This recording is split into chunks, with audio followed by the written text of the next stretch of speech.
Hey yogis, this is Josh and Dee from Hot Yoga Asheville. Hot Yoga Asheville. And we wanted to send you a quick note on how to survive hot yoga. People are scared of the heat, so they don't want to come into the room often.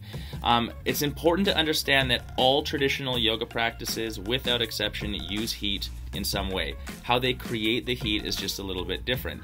But yoga in India, it's warmer there. So here in Asheville, it's cold. We want to heat the room just to keep everything moving easily in the body and to maximize the benefit that you get from your efforts, but also to keep you very safe. So especially if you have injury, or if you're carrying a little extra weight that you don't need to have on your body, or you just are a generally stiff dude like me, then you really want the heat in your yoga class because it will significantly enhance what you get out of it. So how do you survive the heat though? There are two major things that you need to do. Oh, number one, hydrate.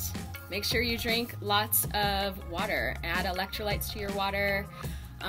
You can get electrolytes from sea salt. Add sea salt to your water. You can make sure that you're eating dark leafy greens, good food for you. Make sure you're hydrated when you come to class. You can drink 2 to 3 of these. These are 40-ounce water bottles.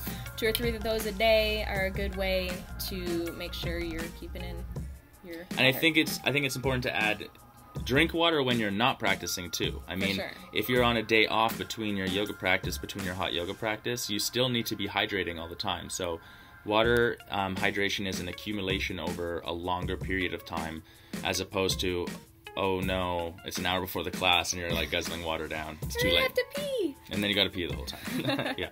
And number 2, you got to breathe. Breathe normally. Yeah. So a lot of times, especially with the heat, you know, it's a little different. We want to just maintain a breath. That's normal. So if you start to feel like you're huffing and puffing and stuff, you know, you got to back off, make sure you're breathing, taking it easy enough, and still working hard, but taking it easy with your breath, because that's going to control your heart rate. Your heart rate goes up, then you're going to start to panic, and we don't want that. We definitely want you to just stay calm, breathe, and enjoy what's happening, because it's a big deal. Yeah, I think for me as a guy, like from athletics, that was a really hard adjustment. I started out breathing like you would in athletics.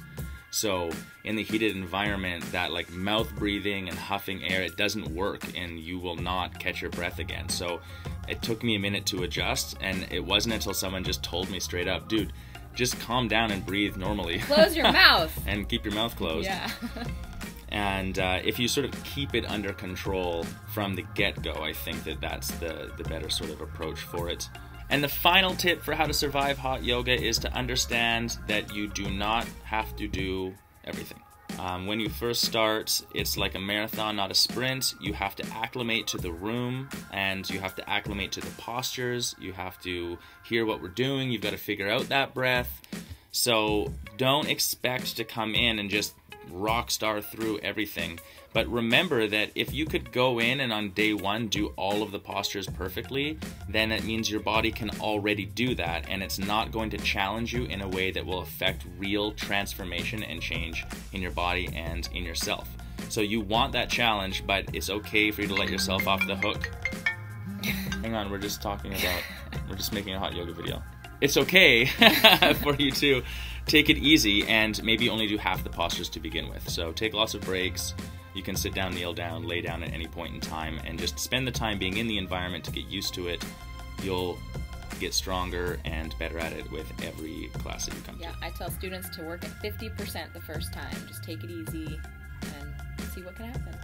We're from Hot Yoga Asheville. Make sure that you check us out on our Facebook page or go to hotyogaasheville.com to see what we're all about. And we'll see you in the hot room soon. Yay! Peace.